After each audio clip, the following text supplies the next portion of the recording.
حضرت عمر بن عاص رضی اللہ تعالیٰ عنہ نے مصر خود فتح کیا تھا، خود فاتح تھے. حضرت عمر نے انہیں گورنر مصر بنا دیا. ان کا بیٹا ایک عام آدمی کے بیٹے کو کہنے لگا چلو اپنا اپنا گھوڑا دوڑاتے ہیں، بھلا کون جیتتا ہے. گھوڑے دوڑے، عام آدمی کا بیٹا جیت گیا. گورنر صاحب کے بیٹے نے درہ اٹھایا اور درہ اٹھا کر کے اس جیتنے والے غریب آدمی کی کمر پہ درے مارے. اس کو جب درے لگے تو بیٹے نے گھر آ کے باپ کو اپنی لہو لوہان کمر دکھائی. باپ کے دل میں بڑی قدر ہوتی ہے اولاد کی. درجے تو لوگ ماں کے بیان کرتے رہتے ہیں، لیکن جتنا باپ پیار کرتا ہے اس کا بھی تقاضا کوئی کر نہیں سکتا. والد نے جب دیکھا نا لہو لوہان ہے گردن، تو والد چیخے، روئے، اور پھر پتہ نہیں اگلے 1.5 منٹ میں اس بچے کے والد کو کیا ہوا. اس نے آنسو پونچھے اور بیٹے کو کہنے لگا میرے گھوڑے کے پیچھے بیٹھ. کہا کدھر جانا ہے؟ فرمانے لگے یہ ظلم کا دور نہیں، یہ عمر کا دور ہے. ہاں ایسی بات ہے کوئی جو مرضی کر جائے؟ بیٹھ میرے گھوڑے پہ.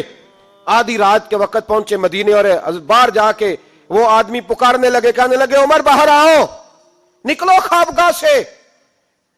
جب غریبوں پہ ظلم ہو تو پھر حکمرانوں کو سونے کی اجازت نہیں ہوا کرتی. باہر آؤ. فاروق اعظم آدھی رات کو اٹھ کے آئے. کیا ہوا؟ کہا عمر دیکھ یہ بیٹا جو میں نے اپنے منہ کے نوالے کھلا کھلا کے پالا ہے، ذرا میرے لال کی پشت دیکھ. تیرے دورے حکومت میں یہ حال ہوگا. حضرت فاروق اعظم نے کہا جاؤ بلا کے لاؤ فاتح مصر کو. حضرت عمر بن عاص بیٹے سمیت آئے. جناب فاروق اعظم فرمانے لگے مجمع میں کھڑا کر کے، فرمایا کیوں مارا تو نے اس کو؟ گردن جو گئی. فرمایا تو گورنر کا بیٹا تھا اس لیے مارا ہے؟ اس غریب آدمی کے بچے کو کہا درے پکڑ اور گورنر کے بیٹے کو اس کے سامنے مار، اور اتنے مار کے اسے سمجھ آئے. جب اس کو درے لگ رہے تھے تو لوگ دیکھ رہے تھے. تھوڑی دیر گزری تو حضرت سیدنا عمر فاروق رضی اللہ تعالیٰ عنہ نے فرمایا گورنر مصر کو بھی سزا دو، اس کے کپڑے اتروا کے اسے ٹانٹ کا لباس پہناؤ. لوگ کہنے لگے حضور گورنر صاحب کی کیا غلطی؟ سنو اور یاد رکھنا. حضرت فاروق اعظم کہنے لگے اس بچے کے دل میں بات ڈالی کس نے کہ تو گورنر کا بیٹا ہے؟ کس نے بات ڈالی کہ تو چودھری کا بیٹا اور باقی کمی ہوتے ہیں؟ کس نے سکھایا اسے؟ وہ طاقتیں بھی ہم کچھ لیں گے جو سکھاتی ہیں کہ فلانا بڑا ہے فلانا چھوٹا ہے. فرمایا نا، جب کوئی رسول اللہ کا کلمہ پڑھ لیتے ہیں وہ برابر ہو جایا کرتے ہیں. اس کو کس نے سکھایا؟ کس نے سکھایا اس کو؟ گورنر کو بھی. اور پھر حضرت عمر نے تاریخی جملہ کہا حضرت عمر بن عاص کی طرف دیکھ کے، فرمایا جب اللہ نے ان لوگوں کو آزاد پیدا کیا ہے تم نے کیوں غلام بنا لیا ہے؟ جب رب نے آزاد پیدا کیا تم نے کیوں غلام بنایا ہے؟ عزیزو یاد رکھو جب انصاف کا بول بالا ہوتا ہے پھر کوئی آدمی ڈرتا ہے. یہاں انصاف نہیں ملتا. اور میں آپ خود ایک بات یاد آ گئی. حضرت عمر کا زمانہ تھا تو غسان کے بادشاہ نے کلمہ پڑھ لیا. جو لوگ غریب کہلاتے ہیں نا وہ ذرا میری بات پہ زیادہ توجہ کریں. غریبوں کو سنانے لگاؤں، غریب ذرا توجہ کریں. غسان کے بادشاہ نے اسلام قبول کر لیا اور اسلام قبول کرتے ہی وہ آئے حج کرنے. حج کے بعد فارغ ہوئے تو ایک نفلی طواف کر رہا تھا غسان کا بادشاہ شاہ غسان. آج تو خانہ کعبہ میں بھی VIP پروٹوکول ملتا ہے، آج تو مسجد نبی میں بھی VIP پروٹوکول ہوتا ہے. یہاں آ کے بھی، یہاں بھی اور دیکھتے صحیح تو کھڑا کہاں ہے. یہاں بھی پولیس والوں نے بازو پکڑے. سوچو تو صحیح یہ حال کر دیا تم نے مذہب کا. طواف کعبہ ہو رہا ہے اور غسان کے بادشاہ نے جبہ پہنا ہوا ہے باریک اور لمبا. وہ طواف کعبہ کر رہا تھا تو ایک غریب آدمی کا پیر اس کے جبے پہ آ گیا. جب پیر آیا تو اس نے پلٹ کے غریب کے منہ پہ تھپڑ مارا. جب تھپڑ مارا تو اس غریب نے سیدنا فاروق اعظم کی عدالت میں مقدمہ کر دیا. کہا بادشاہ نے تھپڑ مارا ہے. حضرت عمر فاروق رضی اللہ تعالیٰ عنہ نے بادشاہ کو بلایا. فرمایا تو نے اس غریب کو مارا ہے؟ کہا جناب اس نے پیر رکھا تھا. تو فرمایا پیر رکھا تھا تو کیا ہو گیا؟ تو نے کیوں لمبا جبہ پہنا تھا؟ تجھے سمٹ کے چلنا چاہیے تھا. کہا میرے لیے حکم کیا ہے؟ حضرت عمر کہنے لگے یہاں اسے رات میں راضی کر لے ورنہ صبح اسی جگہ اسی کونے میں خانہ کعبہ کے سائے میں وہ غریب تیرے منہ پہ تھپڑ مارے گا اور تجھے تھپڑ کھانا پڑے گا. غریبوں سنو سنو، ساری رات وہ غسان کا بادشاہ غریب کی منت کرتا رہا تو راضی ہو جا. غریبوں تم سے شکوہ ہے، تم 2-4 لاکھ پہ راضی ہو جاتے ہو. غریبوں تم سے شکوہ ہے، تم انصاف ہونے نہیں دیتے. غریبوں تم تھوڑی تھوڑی بات پہ مطمئن ہو جاتے ہو. تھوڑی تھوڑی بات، جتنے غریب تن ہیں لباسوں سے دور دور اتنی ہی چادریں میں مزاروں سے چھین لوں، اور جتنے غریب گھر ہیں اجالوں سے دور دور اتنی ہی روشنی میں ستاروں سے چھین لوں. اتنی تو ہمتیں ہو میری کم سے کم بلند کہ شاہوں کے تاج فقط اشاروں سے چھین لوں. تمہاری زیادتی ہے, تم نے ظلم پروان چڑھایا ہے. جب تم چودھری کے کہنے پر, ایم این اے کے کہنے پہ راضی ہو جاتے ہو, تم انصاف ہونے نہیں دیتے. ڈٹنا سیکھو, کھڑے ہونا سیکھو. جب اسے کہا نا راضی ہو جا, تو وہ غریب کہنے لگا میں راضی ہو جاؤں اور کل تو کسی اور کو بھی تھپڑ مارے. فرمایا جتنی تیرے پاس دولت ہے لا کے قدموں میں رکھ. ہم دولتوں کی پرواہ اس لیے نہیں کرتے کہ ہم نے محمد عربی کا چہرہ دیکھا ہوا ہے. اب میری نگاہوں میں جچتا نہیں کوئی, اس لیے کہ جیسے میرے محبوب ہیں ویسا نہیں. تم اثر لینا چھوڑ دو, تم اثر بڑا لیتے ہو. ہاں تمہارے اوپر چیزیں اثر انداز ہوتی ہیں, اس لیے انصاف نہیں ہوتا. ڈٹنا سیکھو, کھڑے ہونا سیکھو. جو بھائی ڈٹ جاتا ہے نا وہ بڑے کمال کر جایا کرتا ہے. ساری رات مناتا رہا. حضرت عمر سے کہنے لگا وہ نہیں مانتا, تو جناب عمر کہنے لگا پھر تیاری کر لے. ہم بادشاہ نہیں دیکھیں گے, دولت نہیں دیکھیں گے, ہم رسول اللہ کا دین دیکھیں گے, ہم نبی پاک کا نظام دیکھیں گے. وہ بادشاہ رات کو دوڑ گیا, بھاگ گیا, جا کے عیسائی ہو گیا. لوگوں نے کہا اتنا قیمتی آدمی عمر نے ضائع کر دیا. فرمایا چپ کرو, میں نے کوئی چیز ضائع نہیں کی, میں نے تو اپنے رسول کا دین بچا لیا ہے. کوئی شے ضائع نہیں ہوئی. عدل جب تک, میں پھر کہوں گا, اس عدل کے نقصان میں ہر آدمی برابر کا شریک ہے. ہم عدل ہونے نہیں دیتے, ہم عدل قائم نہیں کرتے. ہمارا تقاضا ہی نہیں کہ عدل ہو, ہم اپنے آپ کو عدل کے لیے پیش ہی نہیں کرتے, مزاج ہی نہیں. حضرت علی المرتضیٰ ایک جری انسان تھے, اور وہ علی تھے جن پر انسانیت رشک کرتی ہے. اور مولا علی وہ ہستی تھے کہ میرے مصطفیٰ کریم صلی اللہ تعالی علیہ وسلم نے فرمایا اس کے دیدار کو تو فرشتے بھی آیا کرتے. نا بڑا آدمی, اور پھر امیر المومنین خلیفۃ المسلمین حضرت علی. خود مولا علی نے حضرت قاضی شریح کو قاضی بنایا, چیف جسٹس بنایا, اپنے ہاتھوں سے تعیناتی کی. حضرت مولا علی رضی اللہ تعالیٰ عنہ کی زرہ گم ہو گئی. کافی دیر گزر گئی تو ایک یہودی کے پاس وہ زرہ آپ کو نظر آئی. حضرت علی نے ڈائریکٹ اس سے چھین نہیں لیا, حالانکہ امیر المومنین تھے. ہمارے ہاں ڈنڈا بھی بڑا چلتا ہے نا, جو طاقتور ہوتا ہے وہ تو تھانے جاتا ہی نہیں, اس کو ضرورت نہیں, اس نے تو بندے رکھے ہوئے ہیں, اس کو تو پتہ ہے کام کیسے لینا ہے. لیکن حضرت علی نے آئینی رستہ اختیار کیا, قانونی رستہ. قاضی صاحب کی عدالت میں مقدمہ کیا کہ فلاں یہودی کے پاس میری زرہ ہے اور وہ چوری ہو گئی تھی, گر گئی تھی, گم گئی تھی, مجھے دلائی جائے. قاضی صاحب نے بلا لیا یہودی کو, امیر المومنین بھی کٹہرے میں. قاضی صاحب کہنے لگے اس سے کہ زرہ تیری ہے؟ اس نے کہا جی میرے پاس ہے تو میری ہے.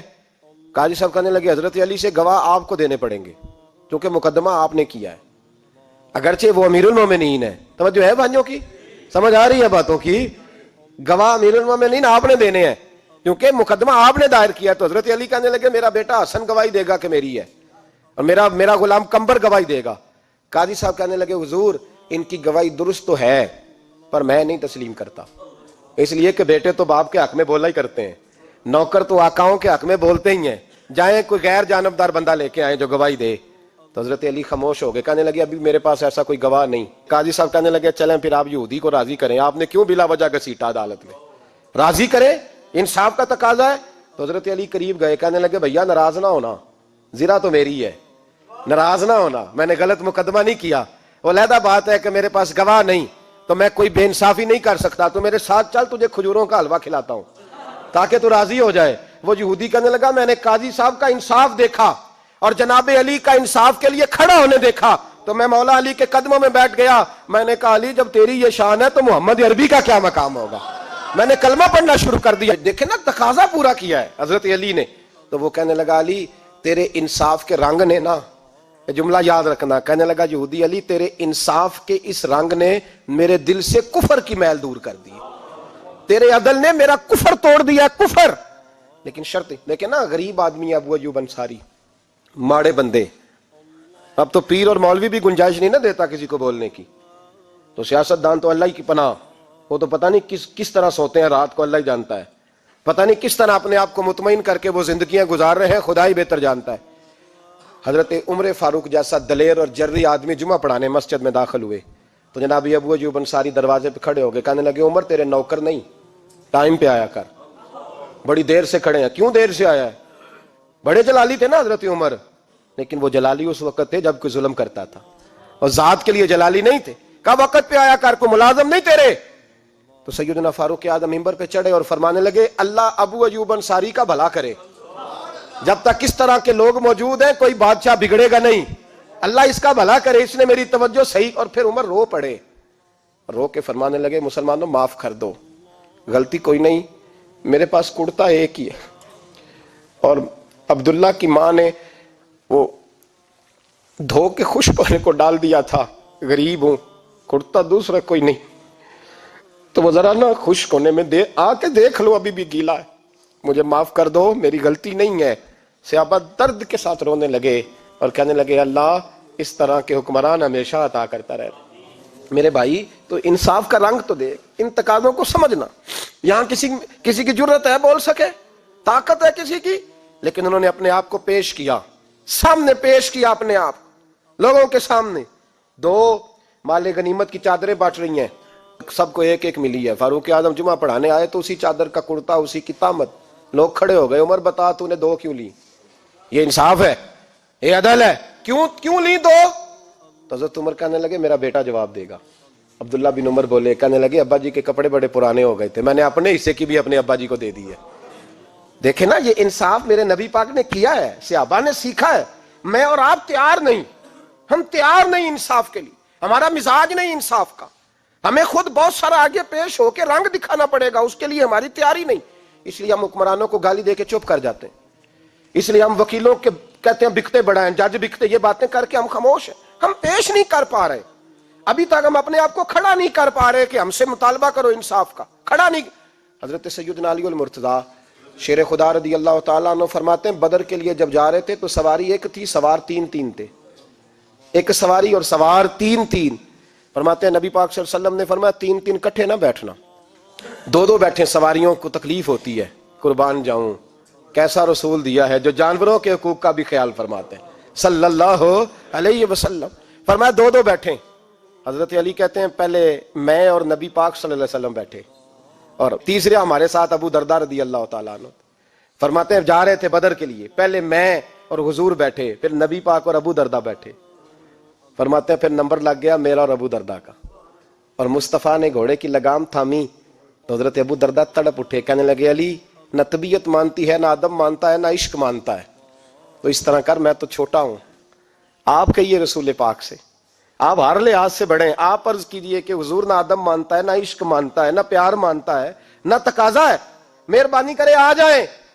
حضرت علی ہاتھ باندھ کے عرض کرنے لگے محبوبہ ٹھیک ہے، باری آپ کی پیدل چلنے کی ہے، پر مہربانی کریں، ادب پیار اور محبت مجبور کر رہی ہے۔ تو حضور نے فرمایا علی چپ کر، میں عدل نہیں کروں گا تو لوگ عدل سیکھیں گے کیسے؟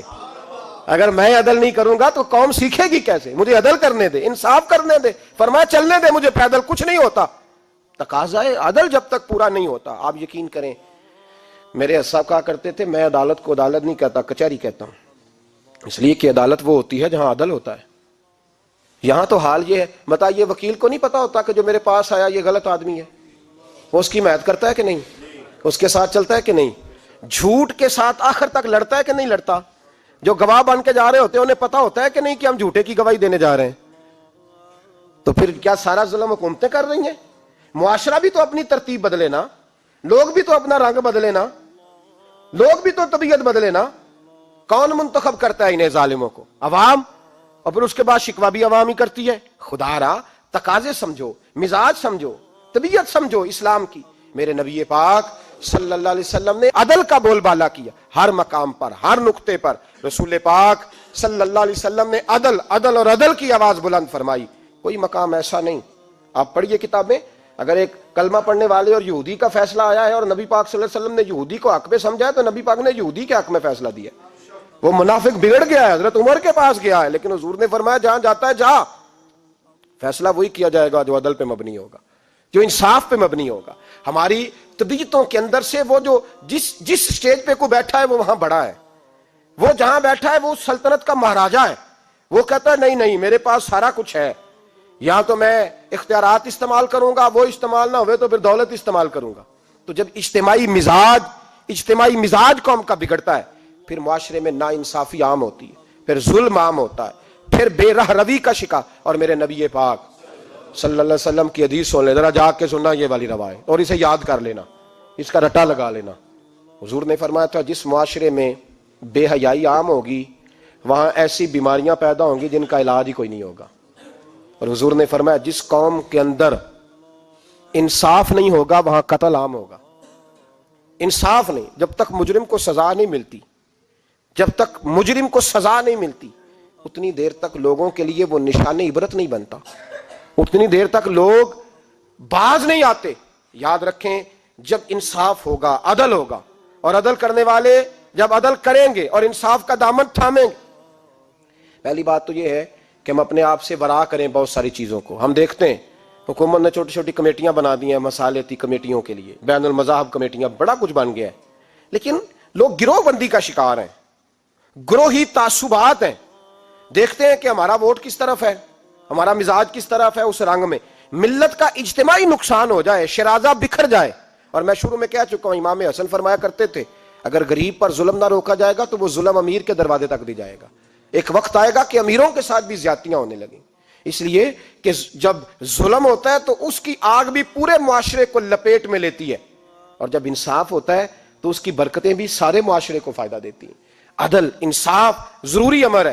حضرت عمر فاروق رضی اللہ تعالیٰ عنہ جناب زید بن ثابت رضی اللہ تعالیٰ عنہ کو خود قاضی بنایا تھا. حضرت زید بن ثابت کو قاضی خود بنایا، خود تعینات کیا.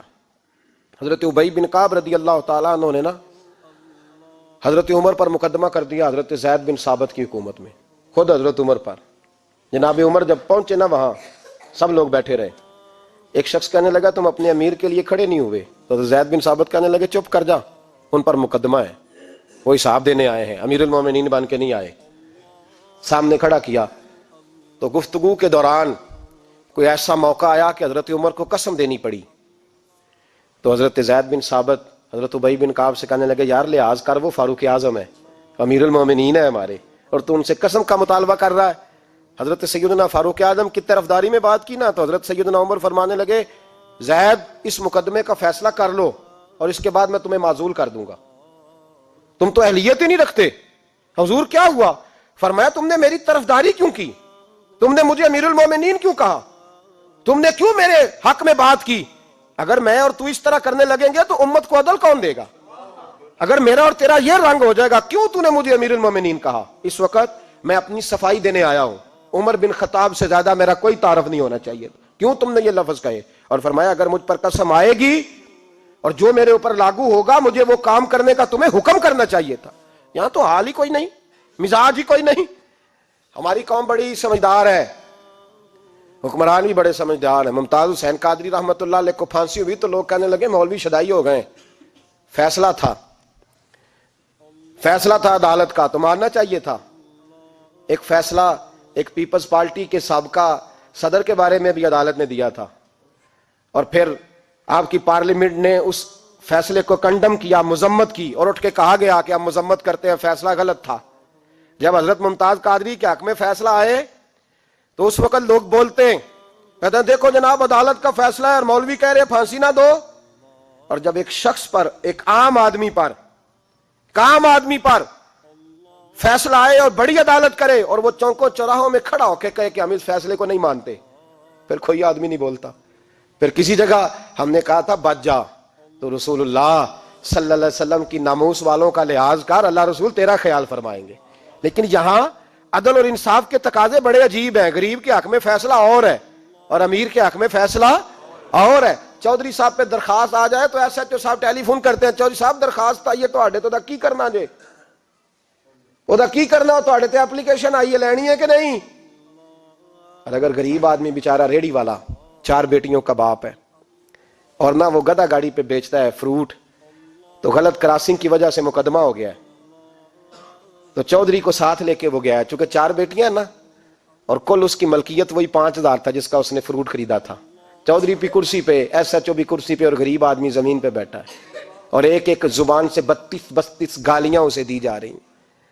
وہ کہتا ہے چودھری صاحب تہاڈی مہربانی، میں تو شامی گھر جانا ہے تو میری تیاں روٹی کھانی، مہربانی کرو میرا سامان واپس کر دو، مہربانی کرو خدا را میرا سامان دے دو. او یار ظلم یہ ہے کہ یہاں امیر کے لیے قانون اور ہے اور غریب کے لیے قانون اور ہے. اس وقت پھر ظلم ہوتا ہے، پھر زیادتی ہوتی ہے، پھر ملتیں نہیں بنتی، پھر اس سے ڈاکو پروان چڑھتے ہیں. اس سے پھر ظالم پروان چڑھتے ہیں. اپنے آپ کو پیش کرو.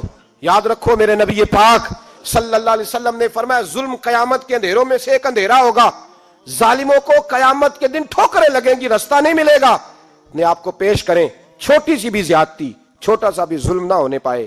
انصاف کے تقاضے پورے ہونے چاہیے. نبی پاک صلی اللہ تعالی علیہ وسلم نے جو امت ہمیں بنایا ہے تو اس امت میں انصاف کا بول بالا ہے.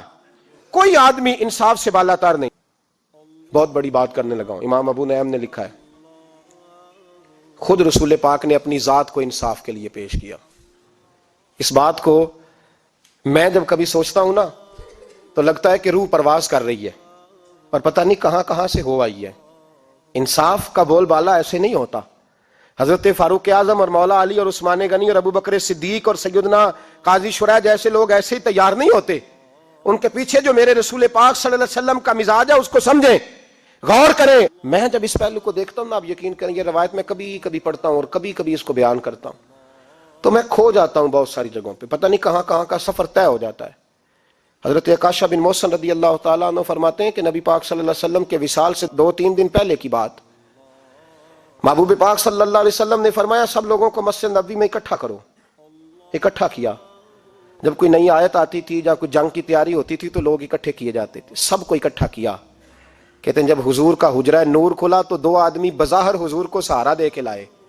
اتنی بخار اور کمزوری ہے. حضور منبر پہ بیٹھے اور جب نبی پاک بات کرتے ہیں تو ہاتھ مبارک پہ بظاہر راشا ہے, کانپتے ہیں دستے اقدس.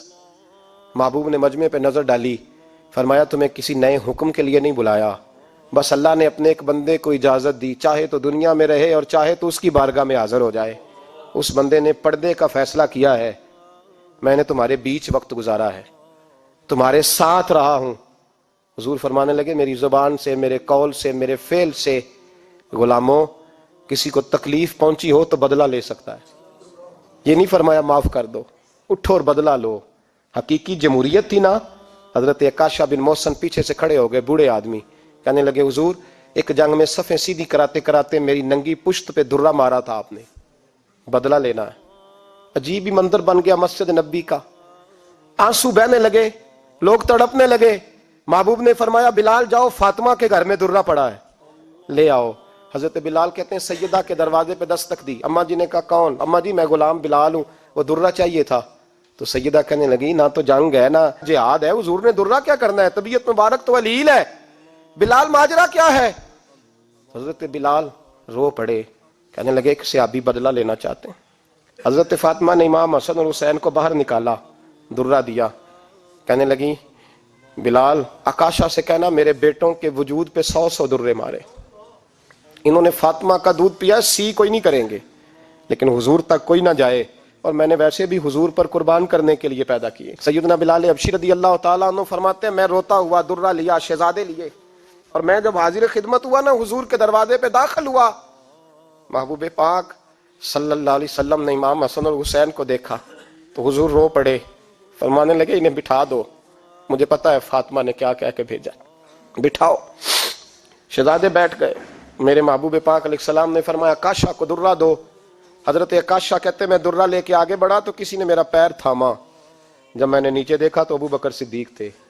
کہنے لگے یار میری کمر پہ مار, حضور کے قریب نہ جانا. نبی پاک نے فرمایا صدیق ہٹ جا یار, بیچ میں سے آنے دے.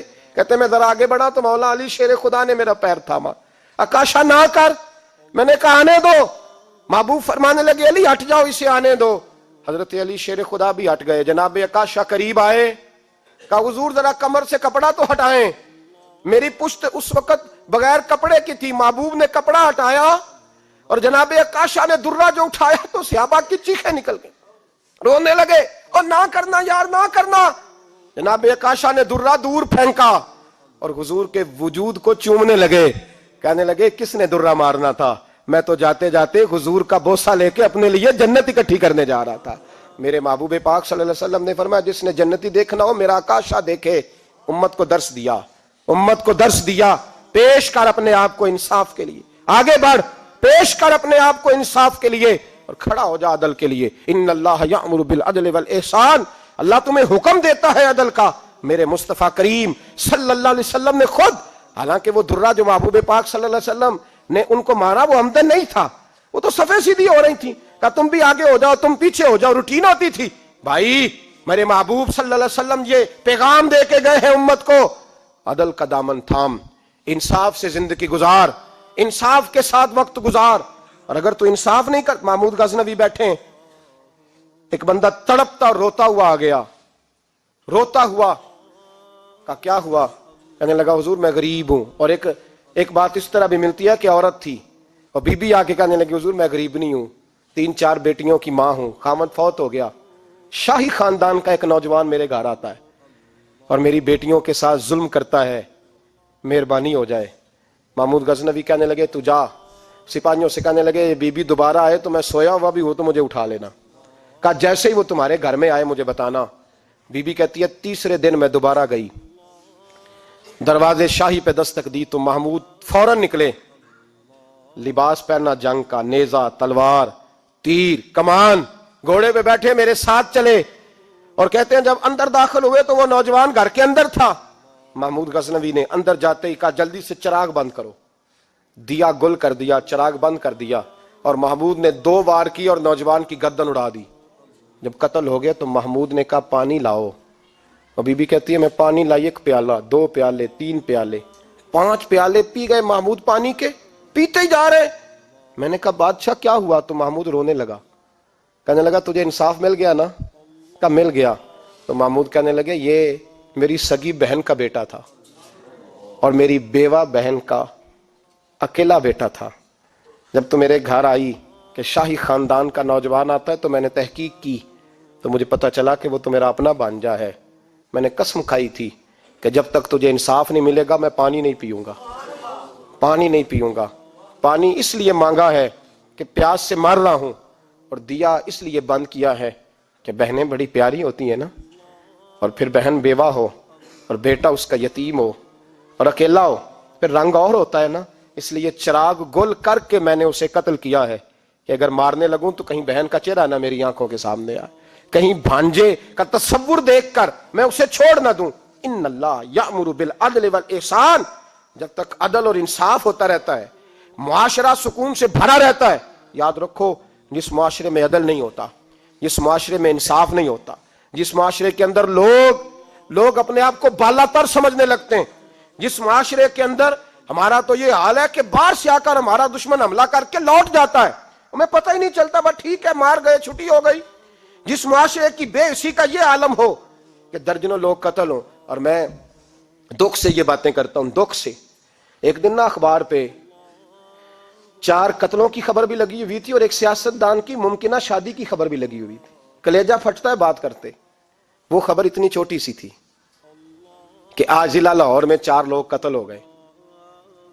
وہ خبر اتنی چھوٹی تھی, اور ایک سیاستدان نئی مداری کرنے لگا ہے, اس کی خبر بڑی تھی. اور قوم وہ ٹھیک ہے, پڑھنے والا بھی ایسا ہی ہے میری طرح کے لوگ, انہوں نے وہ کہا وہ قتل تو روز ہوتے رہتے ہیں, یہ عام سے لوگ ہیں, غریب لوگ, یہ گاجر مولی ہیں, کوئی مرض نہیں, کٹ گئے تو یہ شادی کی خبر بڑی ہے, اس پہ تبصرہ ہونا چاہیے. اسی وقت پھٹے آباد ہو جاتے ہیں, چونک آباد ہو جاتے ہیں, بحث شروع ہو جائے, وہ 4 آدمی قتل ہو گئے, ٹھیک ہے معاذ اللہ, مسئلہ ہی کوئی نہیں.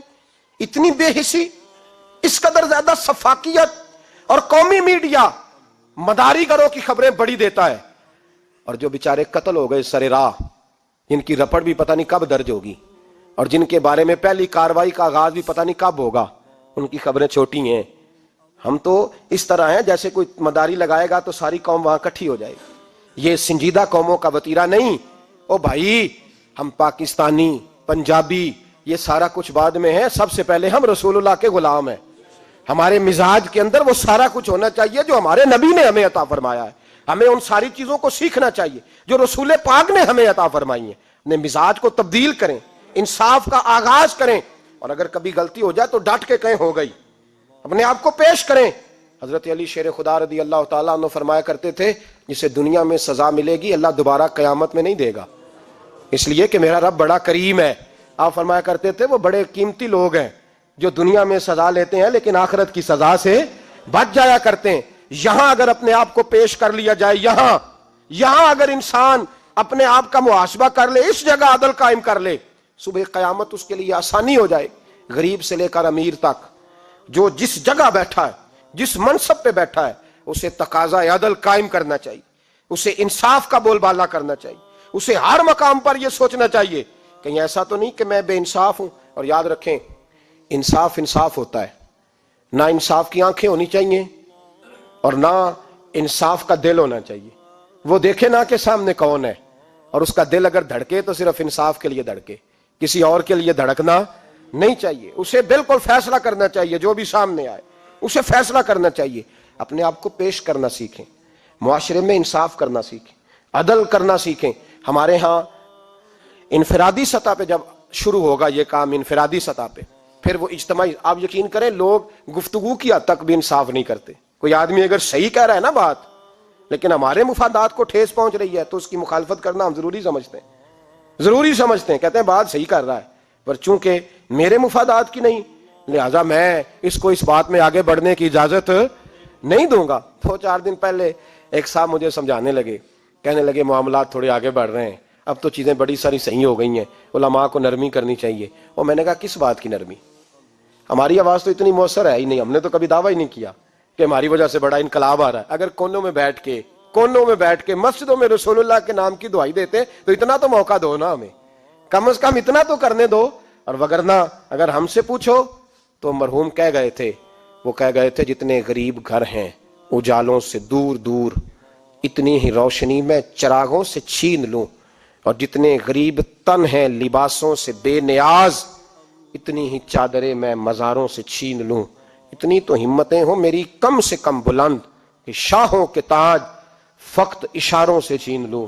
عدل رہے گا تو امن رہے گا، عدل رہے گا تو سکون رہے گا، عدل رہے گا تو معاشرہ بنے گا، اور انسان رہیں گے۔ اور اگر بے انصافی ہوگی تو بھیڑیے پلیں گے، درندے پلیں گے۔ یاد رکھنا انسانوں کی بستی اس وقت تک قائم رہتی ہے جب تک اس میں انصاف رہتا ہے، اور جب انصاف رخصت ہوتا ہے پھر بھیڑیوں کا راج ہوتا ہے۔ اگر چاہتے ہو کہ دنیا میں انسان رہے پھر انصاف کرنا پڑے گا، اور اگر بھیڑیوں کو موقع دینا ہے تو ٹھیک ہے، پھر کسی طرف نہ دیکھیں، اپنے آپ کو سجائیں، سواریں، دل کو روشن کریں، ادھر بڑھیں جدھر انصاف زیادہ ہے۔ اللہ اپنے محبوب کی سچی غلامی عطا فرمائے۔ آخر دعوانا الحمدللہ۔